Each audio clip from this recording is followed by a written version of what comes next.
Straight out of the beautiful Missouri Ozarks, it's P.I.D. Radio. Welcome. I'm Derek Gilbert. I am Sharon Gilbert, and welcome to our humble bunker, our back bedroom. One of these days, very soon, we're going to have a studio in the barn. Yes. Because of your help. Many of you have helped out with the Build Barn Better project, and we are now in a position where we're just a few weeks away from phase 1 ignition. That's right. The task that must be complete before then is Derek sorting through the boxes out there. But you're doing it every evening. You go out there and you get some more done, and you've discovered a few things. And yeah, some interesting stuff. Lots of donation stuff that will be going to local charities, things that we no longer need, things that my mother no longer needs, and so cleaning those out and then making room to begin insulating, cleaning and electrifying, yes. Yeah. So HVACing. It's going to be great. Yes, we are working on moving in that direction, and progress is being made. So was out there last night working through some things, found some fun things. I found a plaque that my sister and I gave to my dad on his 50th birthday back in 1985. Oh my goodness. Yeah, like an award. Serving humanity for half a century. And I love that. Sandy and I will definitely want to save that. Absolutely, I love that. And things like that are why you're going through all of these boxes. It's not, frankly, there's nothing out there. There's some furniture out there, some knickknacks and all sorts of things, but we don't need those. Neither does your mom. So it's only those personal things that we're taking out. So making sure that we don't toss anything out like that. And boy, some things now that would be considered real artifacts, like so many cassette tapes, so many VHS tapes, a couple of VHS players. So, yeah, that's sort of that retro kind of stuff. There's a market for that. Yeah. Well, we have not that we plan on. No, we'll just donate it, and if a used goods store wants to take it and sell it, there's a great place nearby us that they sell things at a very, very low price, sort of like a Goodwill, but all of their proceeds go to support their food bank. Right, and that has really been needed over the last few years, especially during COVID when the economy was more or less shut down. Yeah, so we're going to take as many things as we can over that they can take. Right. Because their inventory space is sort of limited. Yeah, and even they don't want the VHS tapes. Strangely enough, no, they may actually be, we'll see where they go. But before we get started, I want to remind you of a couple things. One is download our app. Absolutely. iOS, Android, Amazon, Kindle, Fire. Cute. Absolutely. It brings all of our content right to you, and all of that is hosted on the servers of a Christian company, the developers of the app called Subsplash. They do the apps for many of our partners and friends in ministry, like Skywatch TV. And they charge a very minimal fee. Right. It's amazing compared to what other app developers. Oh my goodness. It's so low compared to it. Yeah. I priced out the cost of servers for video content as we were looking for alternatives to YouTube, once it became obvious that YouTube was beginning to crack down on ministries like Skywatch TV, which did get pulled off.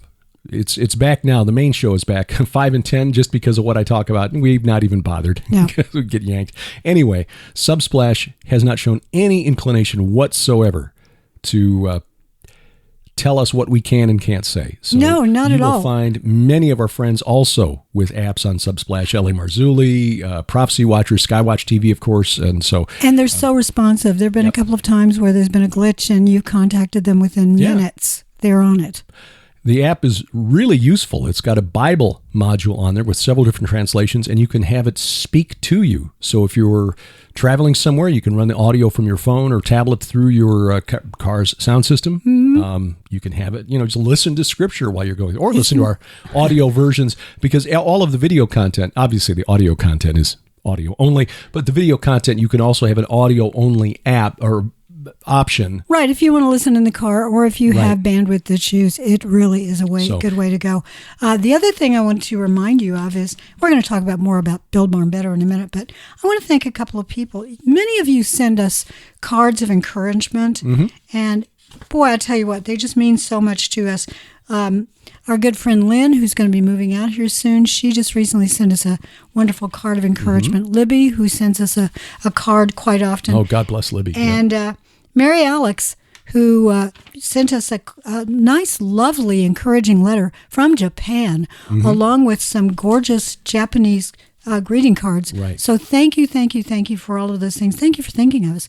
You can always mail things to us at P.O. Box 78, Crane, Missouri 65633. Also, speaking of addresses and things like that, if you have ever tried to call the Gilbert House store, you'll notice that maybe you'd have trouble getting through. I kept listening for the messages for months. I haven't found any messages that weren't spam. We now know why. Yeah, it's because I typed in the wrong number. Oh, that's okay, honey. Your fingers sometimes just say, "No, I don't want these numbers. I want these." Yeah. But we all do that. So it's been corrected. I verified it by calling it from my phone and then using that phone to call my phone. It's just another phone that we've got on the desk. Yeah, it was a line that we picked up for my mother to use, but Mom is just at an age where managing a cell phone is just not. It's a very simple phone. It's a simple flip phone, so that has become the official store phone for the Gilbert House Ministries. But it explains why I could never find any messages. Nobody's on there. calling us. Well, I guess that means nobody's having any problems with the store. Now, mind you, if you do call, the odds of us actually picking up are very slim because I'm only in that office when I'm preparing the shipments. Right. And that's 3 times a week for like 10 minutes. So if you do call and you need to reach us, just leave a message. And I check that phone several times a day. Yeah. And again, nothing is ever there. Well, as we said, now we know why. Sharon now we know corrected why. my mistake, and so now the correct phone number is there. And of course, there's an email address on there on the at the store if you need to reach us. Contact information. So we thank you for using the store. We've been very blessed by that, and we're in the process of creating some new content. I'm working through the video to catalog what we brought back from Israel. Thankfully, we got it all on external drives. Last time, back in 2019, we just thought, okay, iCloud. It is so easy. We'll just let it sync to the iCloud every night at the hotel. And it seemed like a great idea, didn't it? Except that getting it back from the iCloud was slower than uploading it to the iCloud. So it took literally 2 months for me to download everything again. This time we got it all. Here's the hilarious thing about that. iCloud, yes, but at the same time, I had one of the larger iPads with me, and I thought, okay, well, this has got, I don't know, it's either a terabyte or 2 terabytes of storage, and I thought, well, we can, just save stuff on there. Not realizing until we got home that I had clicked to keep the sort of, what am I trying to say? Maximize storage. So it was uploading the actual iCloud videos, and all you got was a little image saying, here's a video, but you had to download it again to actually have it. So we fooled ourselves. Yeah. But anyway, we got it on the external drives now. So anyway, I'm going through just to make sure we know what we've got. We'll sit down. We'll record the voice tracks here in the next few weeks. And there will be Maybe videos. This fall. Yeah. Videos of the tour and also of our special expedition, shall we say, to find the Valley of the Shadow of Death. Yeah, boy. And don't forget, next spring, Timothy Alberino is going to be our co-host for the tour. So anybody who loves Tim Alberino, and who doesn't? Oh, yeah. And now's your chance to go tour Israel with him. Yeah. Believe it or not, for all of the world travels that he has undertaken, he's never been to Israel. He's never been to Israel. We're happy that we can repay him for bringing us with him to see the tombs of the giants in Sardinia back in 2018. Absolutely. It is the least we can do. So anyway, there's all of that. Well, what's on the docket for today? Well, financial Armageddon. What? Oh, yes. We are facing, according to the media, so we can say without fear of contradiction that this is absolutely true. You can see I'm wearing my sarcastic face. Yes, you are. Yesterday, because you only have a very short window to discuss news of the day on 5 and 10. Yesterday, I was talking to you and I said that you might want to have a special or some sort of dedicated episode where all you do is talk about the economic distress that the U.S. is in right now and exactly who do we owe money to? Yeah. What's this national debt thing? Why is this become the big story in the corporate media? Well, it seems every year, but right now it's more than ever because you've got a Republican-led House of Representatives. And according to the United States Constitution, the House of Representatives controls the purse strings. The Ways and Means Committee, very powerful because it decides what gets spent on what. or how much gets spent on. They say on no way. It's the no ways. Yeah, and no we means. And we mean it. Yeah. Well, but yeah, it's all over the news right now, and I don't think that, frankly, I have my head wrapped around it. So give us a little 101 Yeah, on that. the media sorts of puts it out there, as they do with all of our political wrangling, as though it's a sporting event.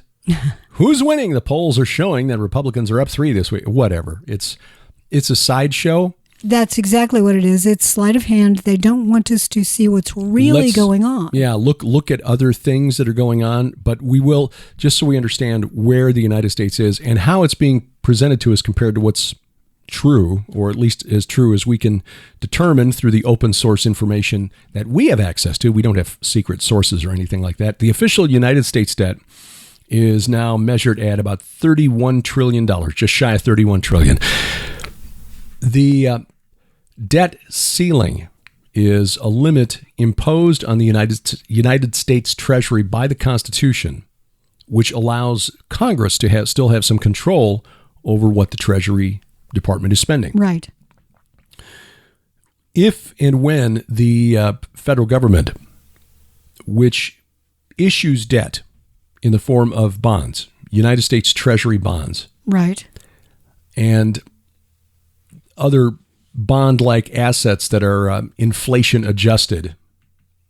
Okay, but to keep it simple, just say in the form of treasury bonds. So when the United States government needs to pay bills because we have committed to spending more money than we're taking in, lots more money than we are taking in, the government will sell treasuries and people will buy them.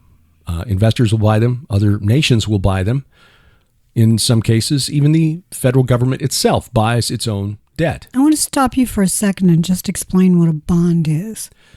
It is a certificate that pays out interest on an annual basis. It has a maturity date set at some point in the future. But it's technically you're lending money. Right, for a specific period of time in exchange for a set rate of interest. And so when the U.S. defaults on that, it means they can't pay the interest? Well, when you say that, are you talking about paying the bonds or paying its... Right, because you're seeing the U.S. is about to default on its debt. Okay. No, that would not necessarily mean not able to pay bonds. It may mean that it can't pay the road contractor that just repaved Interstate 80 or something. Oh, okay.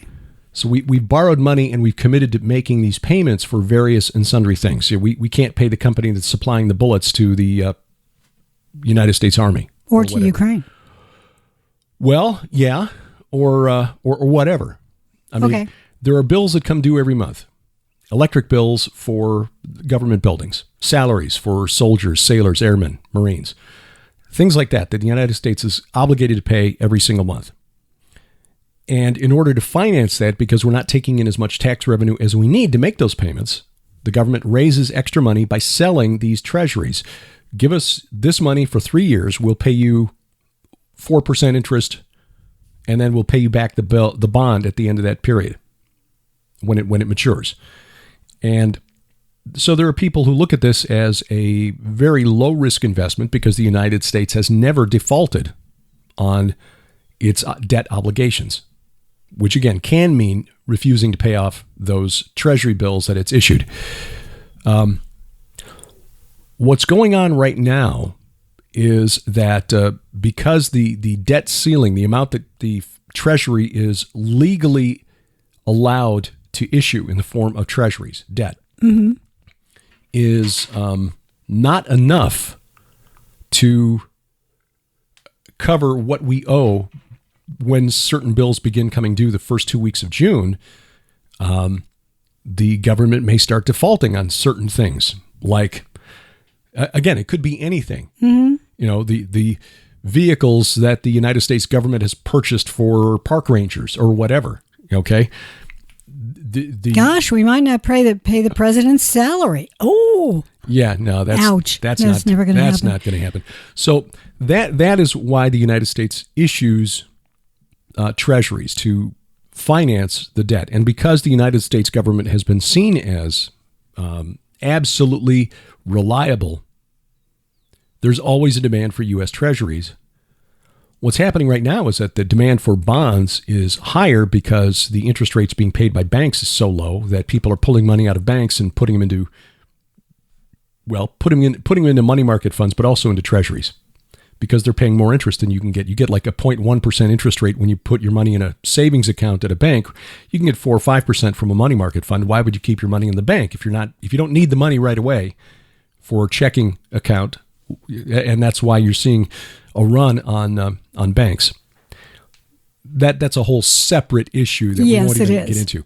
So anyway, the federal government's debt, which has really exploded in the last few years, and it really began during, it really began ramping up in the around 1980. Total debt in the United States was about $3.2 trillion in 1980. It is now 10 times that, roughly, here in 2023.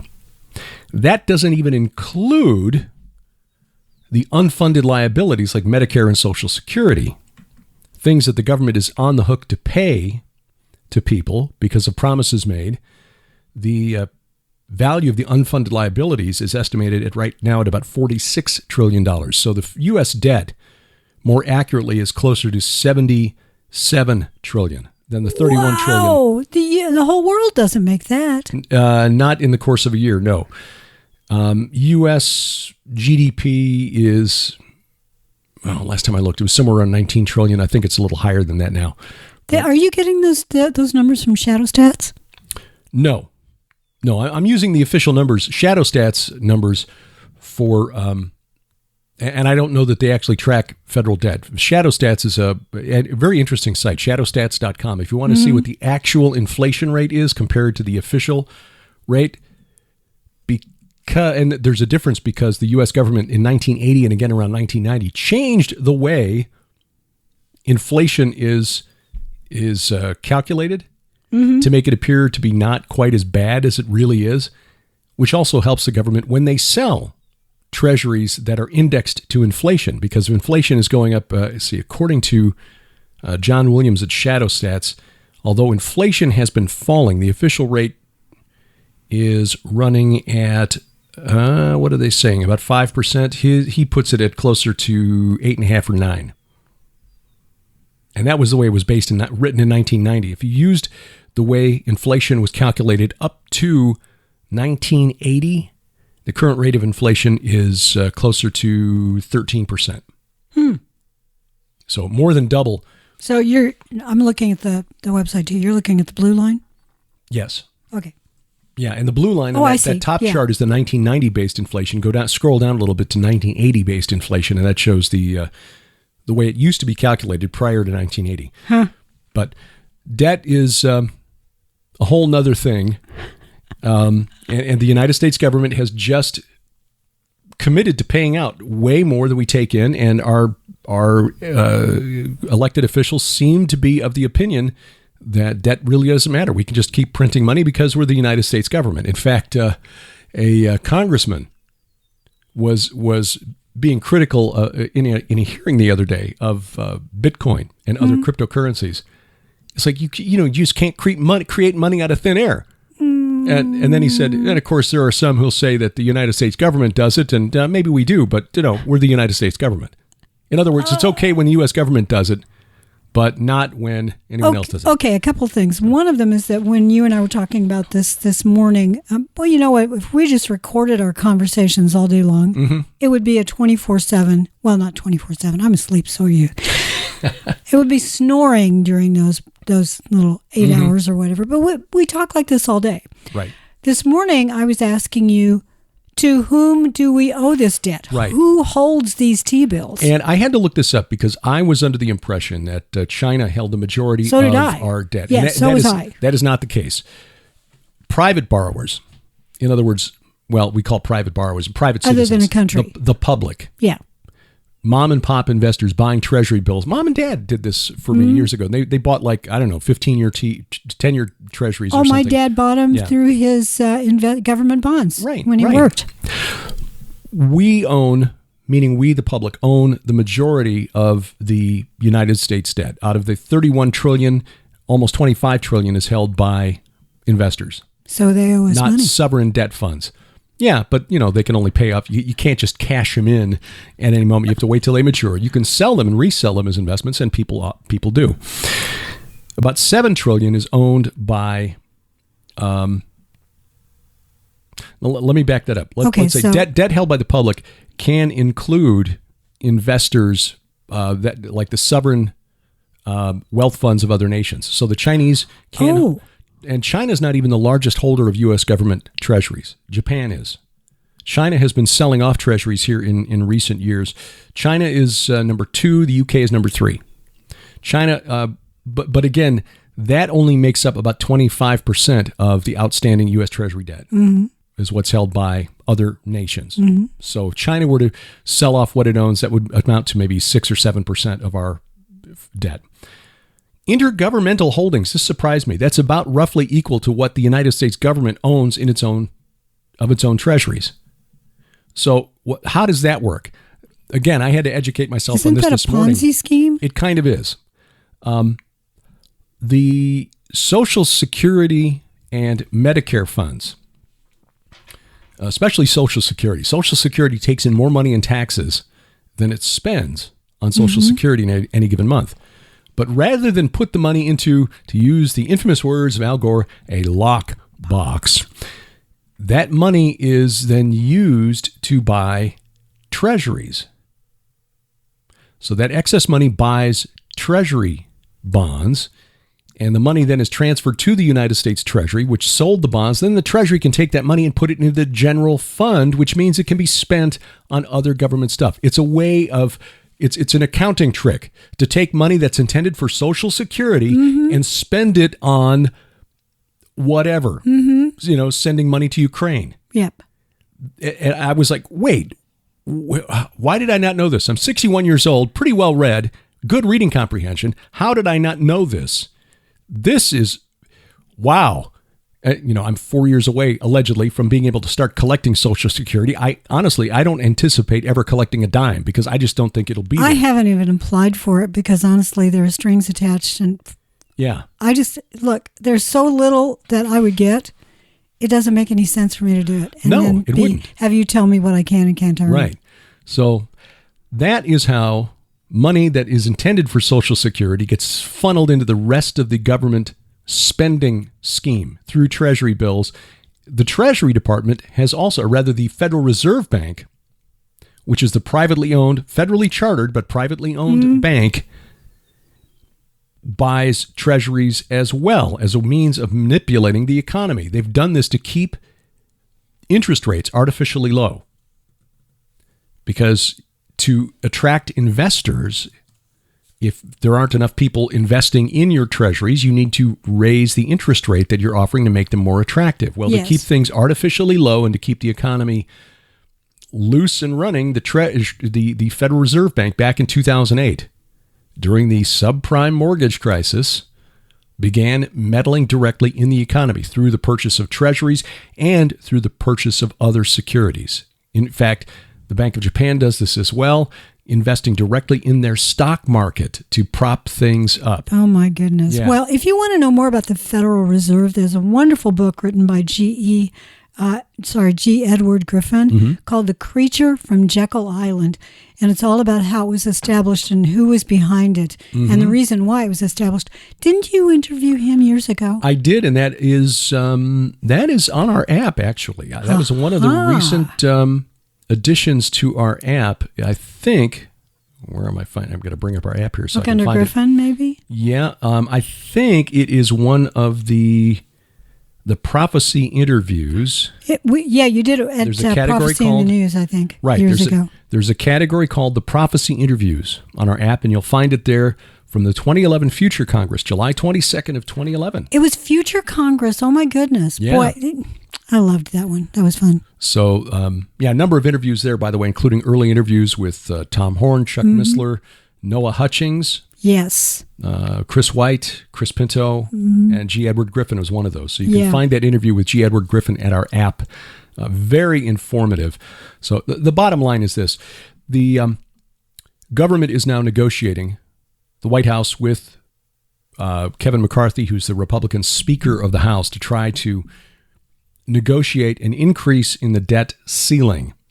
The United States government has basically gone out and said, we're going to buy this. Give me some of those. Give me a bunch of that. And you're basically committing to spending all this money without the means to actually spend it, assuming that Congress would do what Congress has always done some 78 times now since it began, which is just vote to raise the debt ceiling, thus authorizing the U.S. Treasury to issue more Treasury bonds to raise more money to pay the bills. Now, here's something interesting.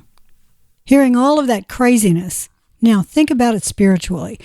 Today, you and I are going to record another Unraveling Revelation, and we're getting to that point where we're going to be talking about the whore of Babylon and all of the various, aspects of the puppet masters that she's, really pulling the strings on. There are a lot of human beings that think they're the ones ruling the world. They're not. In the book of Revelation, and you and I are going to talk about this on Unraveling Revelation, but also we're going to relate it back to, believe it or not, the prophet Nahum, Nahum. And he talks, it's a judgment, a dream, a vision that he has about the judgment of Nineveh. Now, why was Nineveh singled out? Always ask yourself that. When the Lord has gives a vision to a prophet and says, okay, here's the doom for this particular group of people. Why them? Because there are a lot of evil groups of people worldwide. So I know that these were pretty much ones that are around Israel, and they were being used at various times to help correct Israel as they strayed away from Yahweh. There is a temple. You and I looked at the map that was created by one of the early excavators there in what used to be Nineveh. And it is shaped, the wall around it is shaped like a sandal. Yeah. That's an imitation of Jerusalem. It is very interesting that they chose to make it in that shape. Yeah, I know. We need to talk to Aaron about that, but I'm discussing Nahum and the oracle against Nineveh because in the palace area on that map, and we'll put this in the notes, or Derek will, in the palace area, you see in the king's area 2 temples. There are lots of gates to various gods, but there are 2 temples in that area, which means that these are special deities. One is to Ishtar, that's Inanna. This is the deity that I believe is running the world, the whore of Babylon. The other one is Nabu. Yeah. Nabu is... He's the one that's been hiding in plain sight. An interesting deity. The god of scribes, the god who tracked accounts. Exactly. The god who kept the ledgers. Yes, the one who looks at all of the debt created by the world, willingly putting debt on the backs of their people and affecting our lives. Now, of course, in the book of Revelation, we see, and the merchants of the earth weep and mourn for her, since no one buys their cargo anymore. Cargo of gold, silver, jewels, pearls, fine linen, purple cloth, silk, scarlet cloth, all kinds of scented woods. All the things that are listed in Revelation 18 are items that were considered precious back then. They were precious, but it also includes horses and chariots, that's for war, and slaves, that is, human souls. The human trafficking that's going on right now, the way the human souls are being bought and sold, stealing our free will, the desire to eventually so fool us through grooming. Frankly, we're all being groomed in some way using propaganda, but there's also literal grooming going on. And we will talk more about that after the break.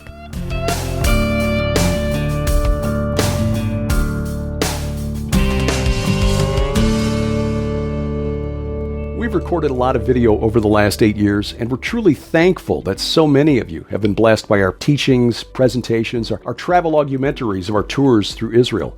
But sending videos to other parts of the world can get expensive. So we've now made all of our video content available on demand. Stream our video in full HD with instant access at gilberthouse.org/video.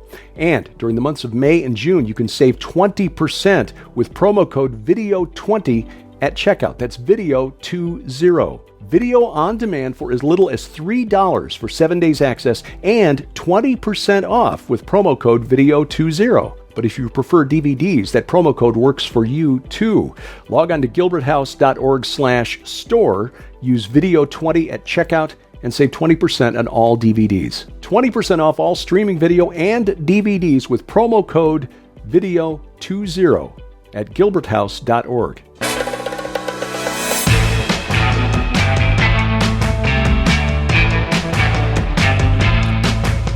Welcome back to P.I.D. Radio. I'm Derek Gilbert. I'm Sharon Gilbert, and we teased, of course, before the break that we were going to talk about human trafficking, which is such a heavy topic, and we will get to that. But before we do, I want to remind everybody, Build a Barn Better, what that's all about.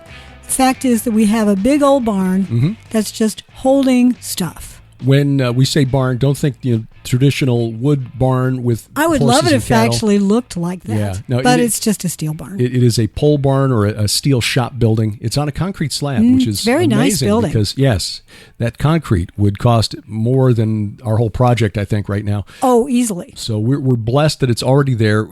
For 8 years, it's been nothing but storage, just overflow. Don't want it in the house. Let's just go stick it in a box and stick it out in the barn. Well, we are we're using every available space in our home for office space and shipping space. So Lord, should we take this building that you provided for us and we wanted to do this for years, and finally last fall the Lord said, okay, now. Yeah, you're busy enough. Go do this. So that's the project there. We, again, are in the process now of just sorting everything on this side of the barn, goes to, basically the dump. This side is all donation material.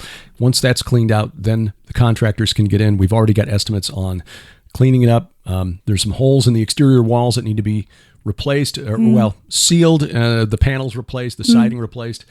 Insulation, electric, HVAC.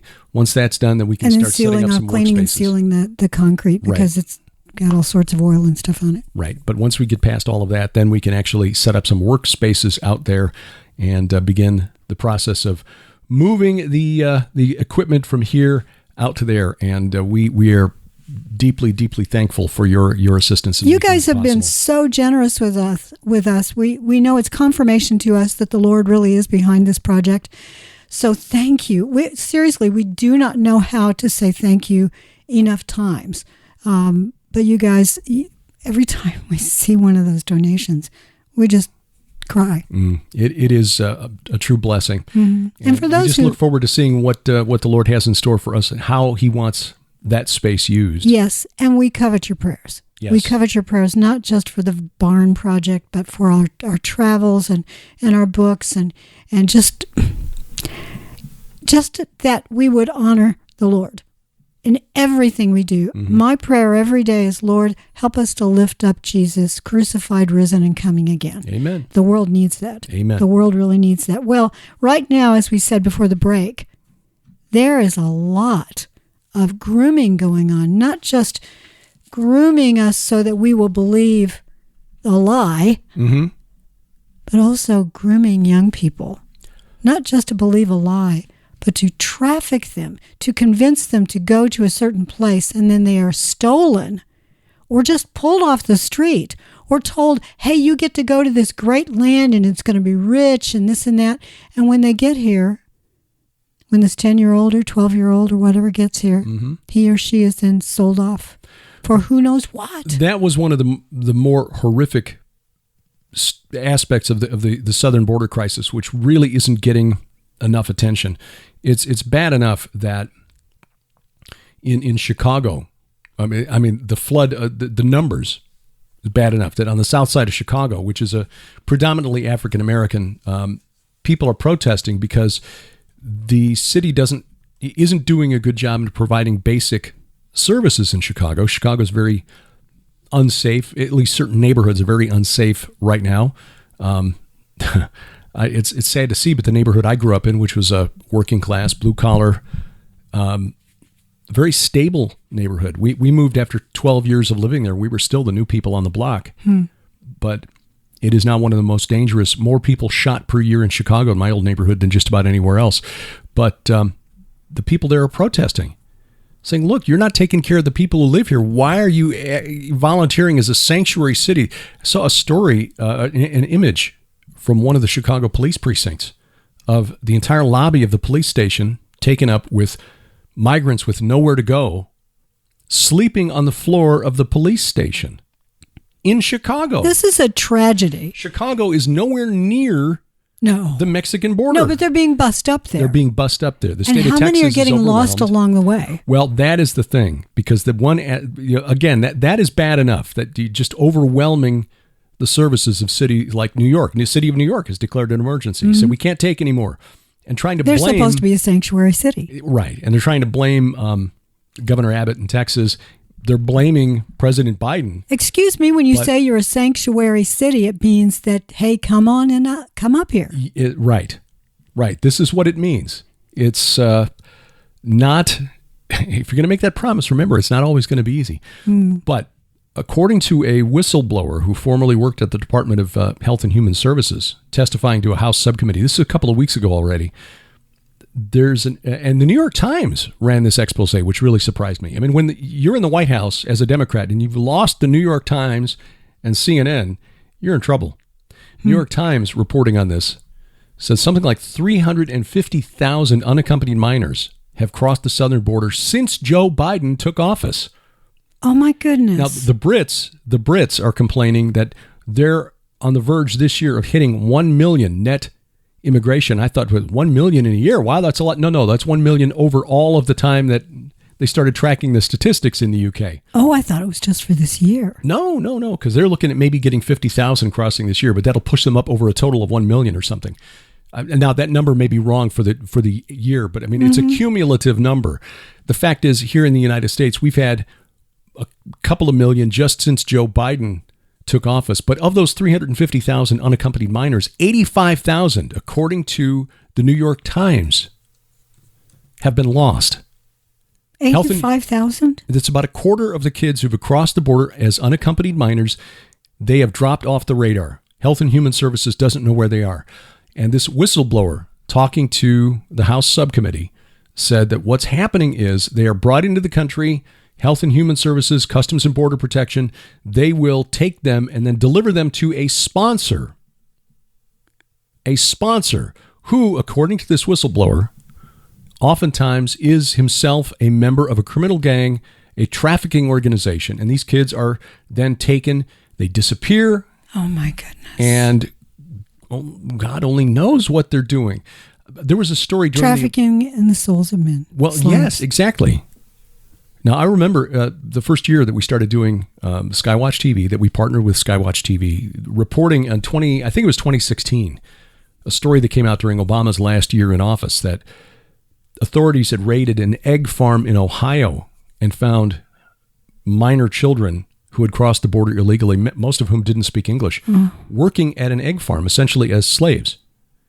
They'd been brought into the country, trafficked to Ohio, which... Again, if you look at a map, you'll see it's not on the border with Mexico. No. And we're working for slave wages to repay the gangs and the traffickers who'd brought them into the country. Oh, my goodness. And Human I bet they slavery. do not know this up front. No. When these traffickers call themselves coyotes, which is an interesting term, given that coyote in many of the cultures in the Southwest is a deity who's a trickster.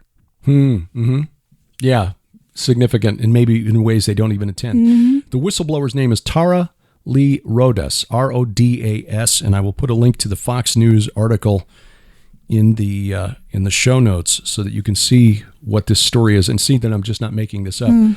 She said that the United States is essentially taking part in a child trafficking operation. She said, a quote from the article, she testified to the existence of, quoting now, sophisticated network of child migrant smuggling into forced labor and other forms of slavery, use your imagination, is calling on Congress to act to crack down on the U.S. role in that network. The hearing, the Biden border crisis, exploitation of unaccompanied alien children, was held by the House Judiciary Subcommittee on Immigration Integrity, Security, and Enforcement, and included Health and Human Services whistleblower Tara Lee Rodas as a witness. Oh, yes, I'm looking at the article about her right now. She is quoted as saying, "I thought I was going to help place children in loving homes.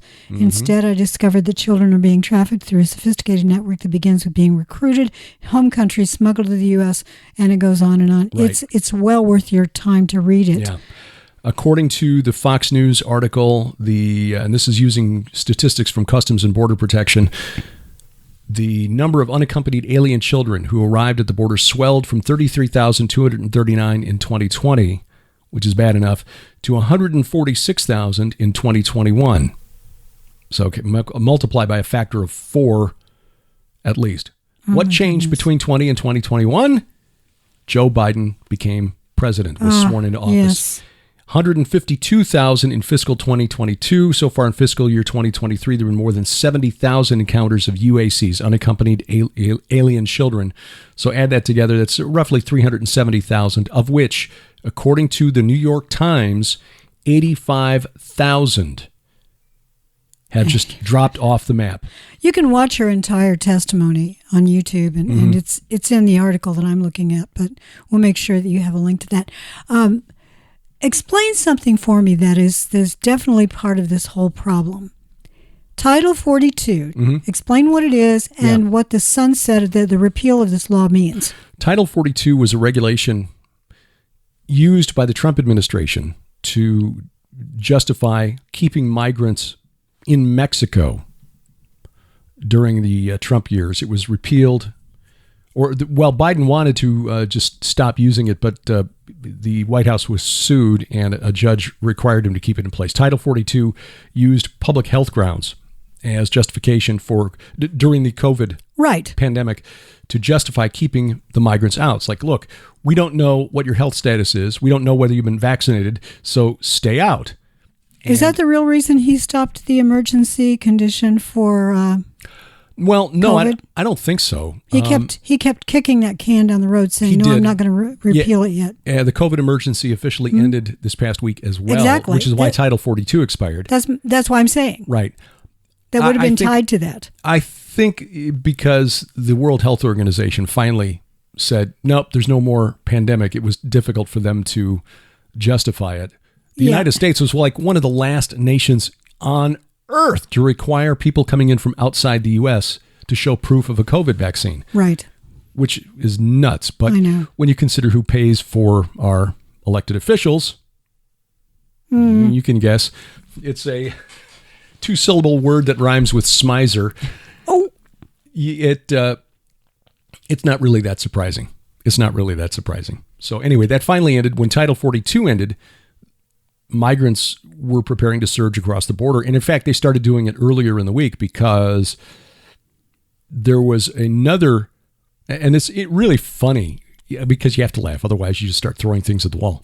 It was funny to see how the corporate media reported on this. The Biden administration invoking a regulation to, blah, blah, blah, blah, that will go into effect as soon as Title 42 expires.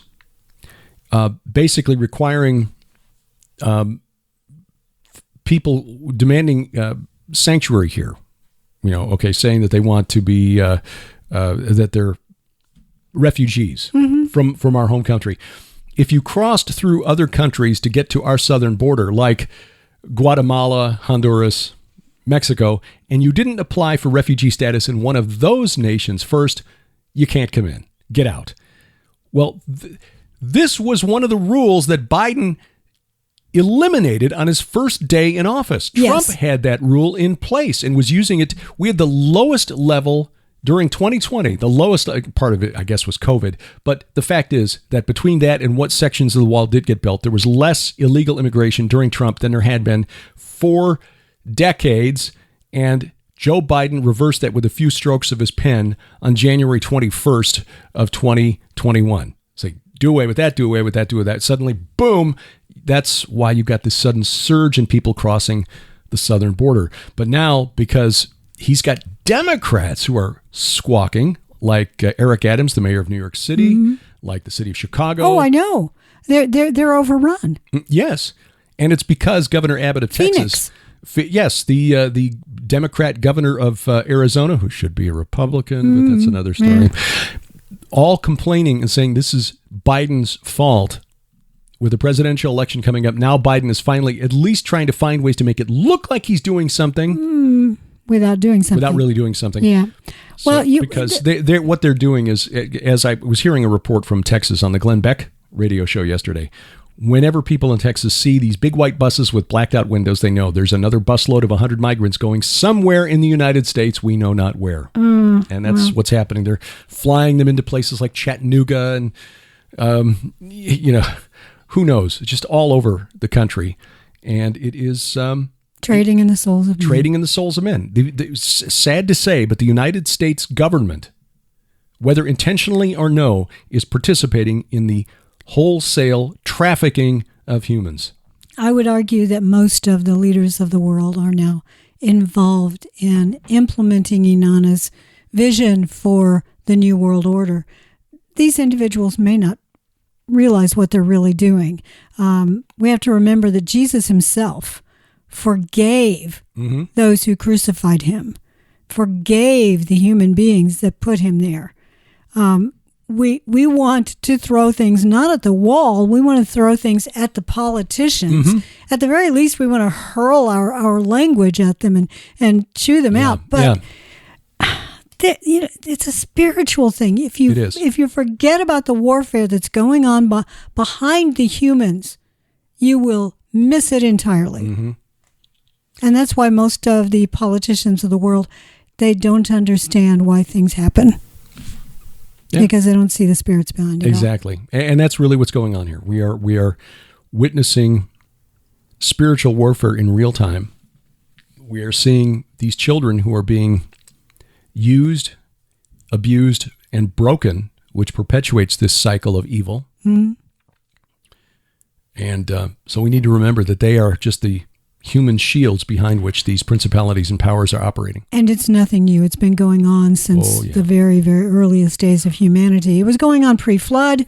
Circling back to Nineveh. Yeah, exactly. I was about to go there, and I was going to say that the Lord has brought judgment to those civilizations that behaved that way, and our day's coming. Yeah. And you can see what's going to happen by looking at Nineveh. And what Babylon did as well, because they just adopted the Assyrian model when Nabopolassar and Nebuchadnezzar took down the Assyrian Empire. Hey, let's move into our conquered territories and let's take all of their important citizens and just deport them and put them in new places. It just uproot them, make them forget their history, and make them one of us. One of the things that you and I are probably going to talk about when we record the Unraveling Revelation later today is who actually founded Nineveh.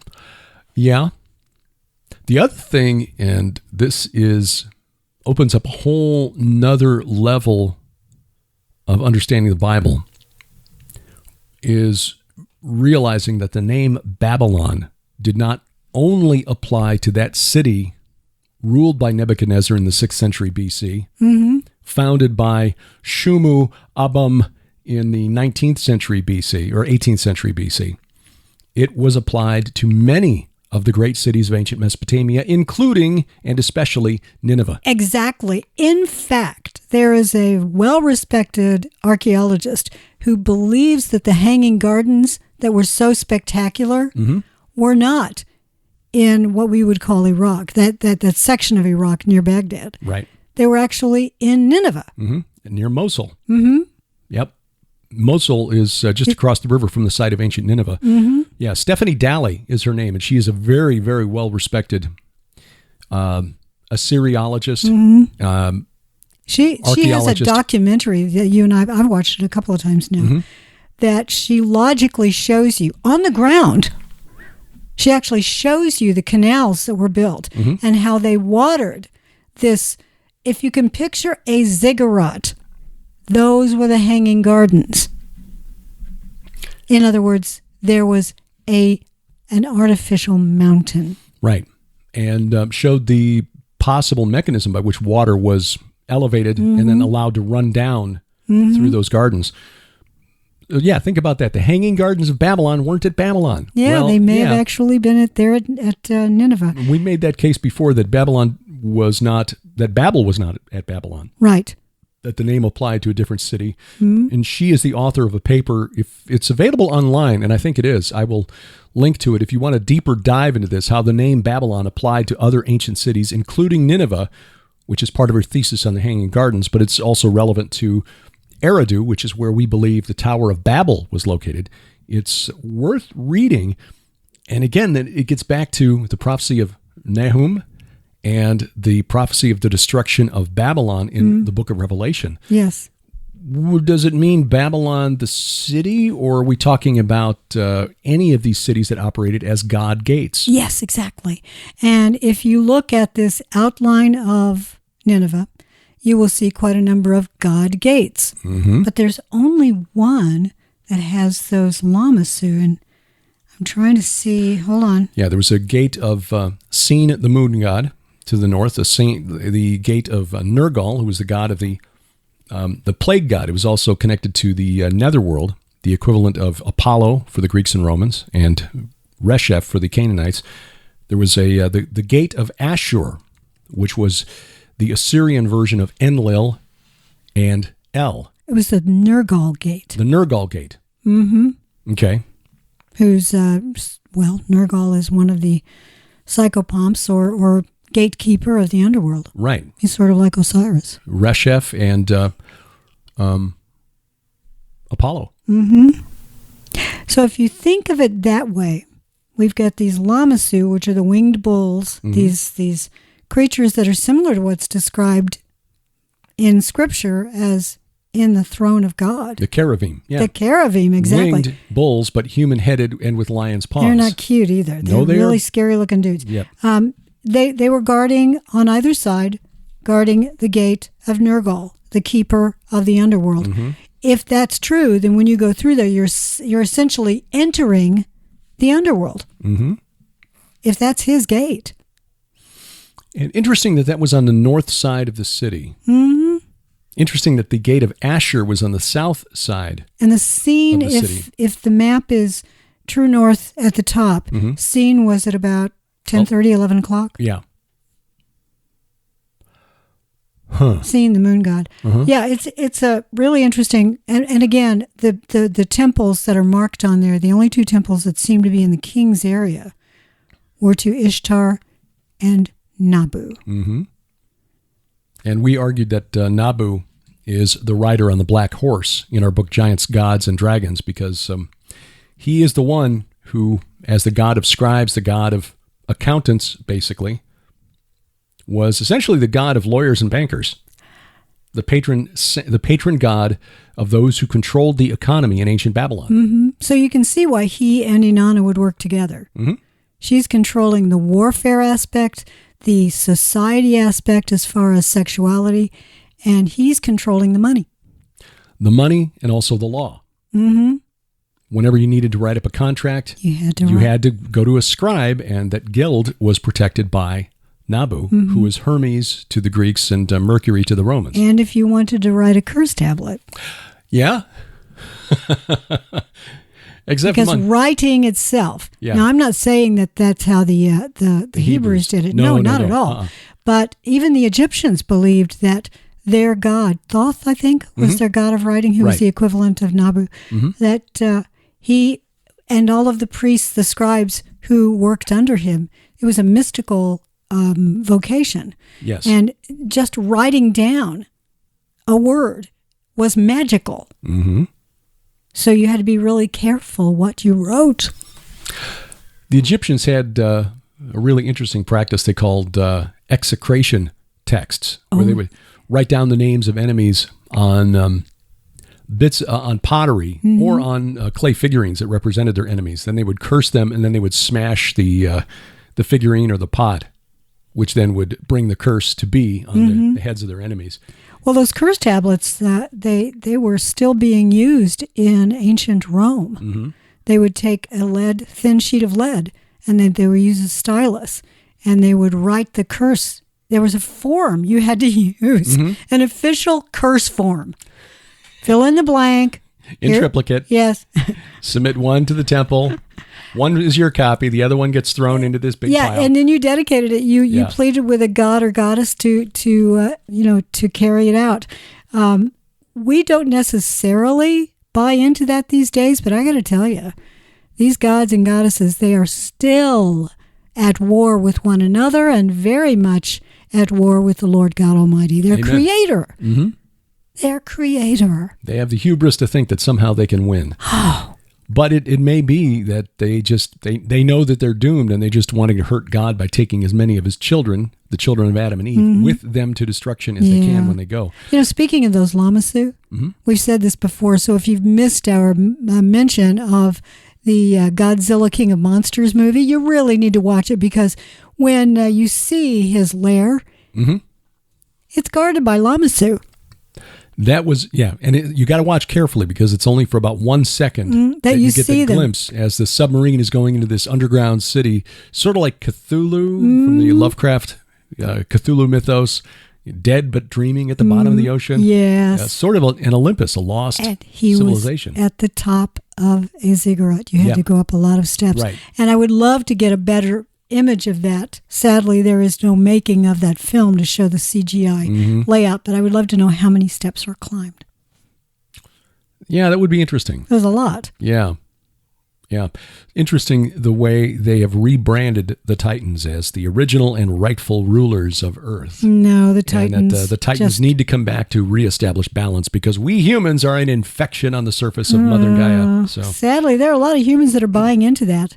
That whole idea, the 19th century idea of the Malthusian mathematical model of the world, that there's only so much land to feed people. And so that gave rise to Sir Francis Galton, who coined the term eugenics, as that's the true model of a supreme and pure human being. And so that was the goal. Boy, self-directed evolution. Back in the late 70s, when I was on the debate team in high school, Malthusian nightmare was one of the standard negative planks that we would bring out to our opponents' affirmative plans. Resolve, the United States should significantly change its foreign trade policy. Well, that's a really wide topic. But every time the affirmative team presented something that appeared to do well, it's like people will be fed and cared for, and hunger. Malthus will overrun the carrying capacity of the earth, and we're all going to die. And of course, when I was on the affirmative team and somebody used that against me, it's like, okay, who made you God to decide who gets to live and die? And that generally, carried that argument for us. But okay, tell you what, we're going to line up everybody, and every 10th one goes.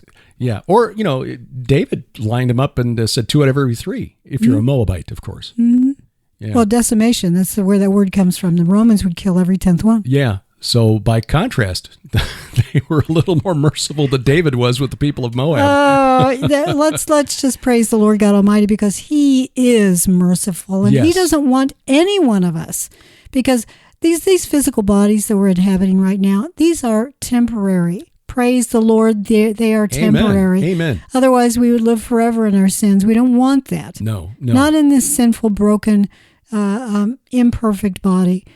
I want to be in the perfect body that he's got waiting for me. And that is our goal, because if you know Christ as your Savior, then you have that promise. Who wouldn't want that? The blessed Instead assurance. Of, hey, I get to be uploaded to a computer and live forever. Yeah. Oh. Blue screen of death means literally death. Yes. Yeah. There's all sorts of things that we could continue talking about for hours and hours. But we're out of time. News-wise, it was hilarious. I'll just comment on this very briefly. Donald Trump was on CNN this past week, which for some unknown reason, we do know the reason. CNN's ratings are in the tank. They know that Trump brings ratings. His appearance on CNN has caused liberals' heads to explode. Why did they let him speak? Well, because he's news. He's a leading Republican candidate. Now, don't know if he's the best man for the job in 2024, but it is hilarious watching him just make liberals' heads explode. I know. I want Boris Johnson back over in the UK. And if we could have Trump and Johnson at the same time again, that was just the best ever.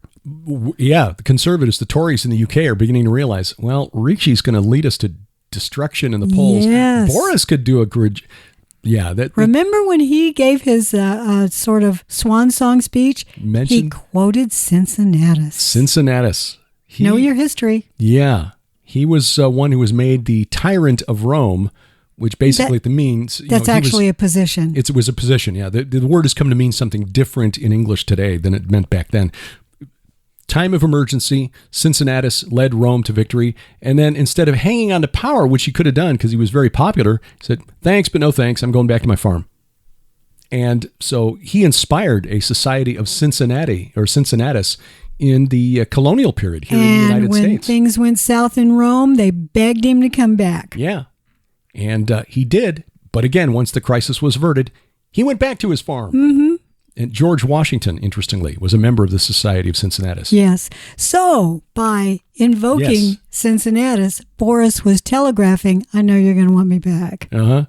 And I will come back and, save the United Kingdom and then retire back to my farm. We'll just call him Bungee Boris. He just bounces back and forth. Well, so yeah, that would be politically entertaining, but ultimately a distraction from our true mission, which is to make disciples of all nations, baptizing them in the name of the Father and the Son and the Holy Spirit. Exactly. And that doesn't mean go baptize the nation leader. It means, although that would be wonderful, mm-hmm. It means every tongue and every tribe. Mm-hmm. You witness to everyone. Right. And you may not like that idea, but that's what we're called to do. Even if you don't like the person, you're to witness to him. Amen. And you can do that by living a life where you follow Christ. Mm-hmm.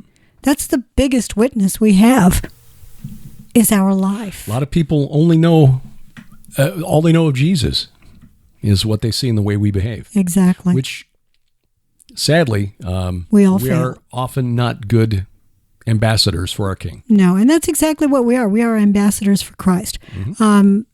Now, left turn slightly. Who's on VFTB?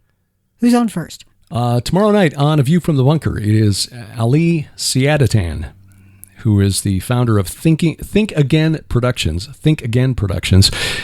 He produced a documentary film back in 2006 called UFOs, Gods, and... UFOs, Angels, and Gods, right? Let me see. Think Again Productions. Look, me bring that up again. UFOs, Angels, and Gods, which you can watch on YouTube. It includes L.A. Marzulli, Chuck Missler. This was a very early Christian response to the modern UFO phenomenon. Do you know when you do a search for that, the very first hit that I got was your VFTB interview with him last year? Yeah. Ali's got a wonderful testimony. So, and this is one of the cool things about our app, by the way. You can go to the app and search by speaker. We've made sure that whenever we've done an interview, we've tagged the name of the speaker there so you can find all of the appearances of, say, Michael Heiser, L.A. Marzulli, Tom Horn on our various programs within the app.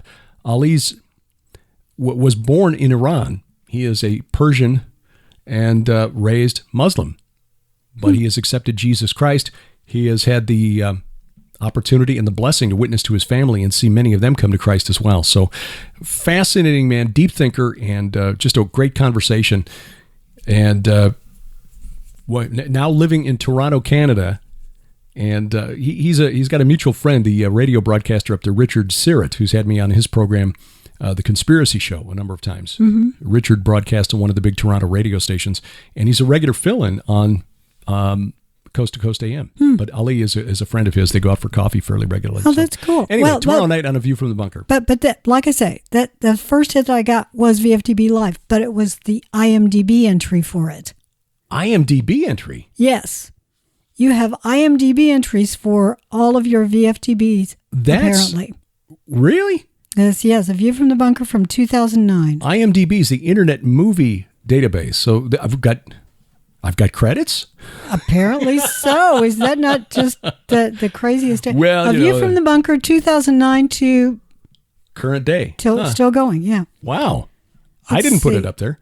Well, I'm looking to see no cast listed. Huh. I'm not sure. 694 episodes. They must really scrape the I guess they've got some sort of a little AI that's out there, just or something. Sort of like those Roombas that go around your house. Just this little guy that's just going sucking up data collecting from all everything. over the place. Wow. Yeah, having a good time. Who knew? So we got a couple of events to tell you about. In just a month, we are going to be in Sparta, Missouri for His Call Ministries. We'll be doing a weekend on our research in Israel recently into the Valley of the Shadow of Death and why that matters as Christians. This is June 9, 10, and 11, Friday evening, Saturday, and then Sunday morning. Sparta, Missouri is between Springfield and Branson, so off US 65, south of Springfield. If you're in the Ozarks and you can make the trip, please join us. It'll be a kind of an intimate gathering because the facility can hold about 100 people. Oh, it's such a beautiful, beautiful camp. It's the Finley River Ranch. Mm-hmm. They're in the process of building an education center that they call the Glory Barn, but this will be a place then to hold events with more seating and a little easier. You know, the acoustics will be a little bit better. They'll be able to record things there and then share those via the web or through DVD, whatever. But June 9, 10, and 11, if you want to find all of our events, by the way, they're at the right-hand column of the website, gilberthouse.org, or you can go through the More tab on our app, which will lead you to the upcoming events link. In July, we'll be in, and I need to correct myself, and I'll have to do this on Unraveling Revelation again. It's Brookville, Ohio. I keep saying Brookline, Ohio, which I'm sure is very nice. If it existed. On the northwest side of Dayton. Yes. It's on the website. You'll see it. Yes, it is correct on the website. Brookville, Ohio, suburban Dayton, Harvest Revival Center. That's Pastor Neil Peterson's church. But Dr. Mike Spalding is the host, and joining us there, L.A. Marzulli, Dr. Michael Lake, Dr. Sherry Tenpenny, David Hevner, Coach Dave Daubenmeyer, Pastor Casper McLeod, Kenny C., Vicki Joy Anderson, Tom Dunn, many others. So you'll find that at the website. That's July 28th and 29th of 2023. It's, I think, one of the greatest gatherings of just ministers of the gospel that are in our sort of milieu. Mm-hmm. It's an amazing gathering. I mean, Mike got all this group together. Yeah. Oh, I forgot to mention Dr. Greg Reed, who's life experience as a victim of SRA, who now is teaching spiritual warfare, training law enforcement on how to recognize occult crimes and things like that. He is incredible. You'll want to talk to him if you ever have any questions about that sort of thing. Vicki Joy Anderson also can talk to you. So can Tom Dunn and his team. Right. So if you're dealing with spiritual warfare, want some good, solid information. Well, David Hevner, too, from what he's seen inside the belly of the beast in Hollywood. Oh, my gosh, yes. Yeah. Yes, they're amazing. So you want to go to that. Yeah. The more information on that at GoThereforeConference.com. GoThereforeConference.com. And if we've left anybody out, please forgive us because it is David Paxton, Randy amazing Conway. List of presenters. Right. So that's what's coming up tomorrow morning, of course, the Gilbert House Fellowship, our Bible study, as we dig back into the book of 2 Samuel and 1 Chronicles. Yes? Speaking of Mike Spalding, he is on Unraveling Revelation right now. That is right. The shows that are running right now. So check out Unraveling Revelation, again, at our app or unravelingrevelation.tv. You can also find the link at, gilberthouse.org. Top left there, we've got the YouTube video. His new probably book. At IMDb, for all I know. It probably is. Letters from Jesus is his new book. It's about the letters to the 7 ecclesias of Revelation 2 and 3 and what those letters say to us today. So a good series just beginning on Unraveling Revelation for the next several weeks. Boy, we've blathered on and on. We have, and we thank you for letting us fill your ear holes. And until next time, I'm Derek Gilbert. I am Sharon Gilbert. Bye-bye, everybody. P.I.D. Radio is an outreach of Gilbert House Ministries, released under Creative Commons Attribution, Non-Commercial, No Derivatives 4.0 International License. Follow us online, PIDradio.com, Twitter @PID Radio, or by downloading our free app, PIDradio.com/app or gilberthouse.org/app. Join us each week for our Bible study, the Gilbert House Fellowship.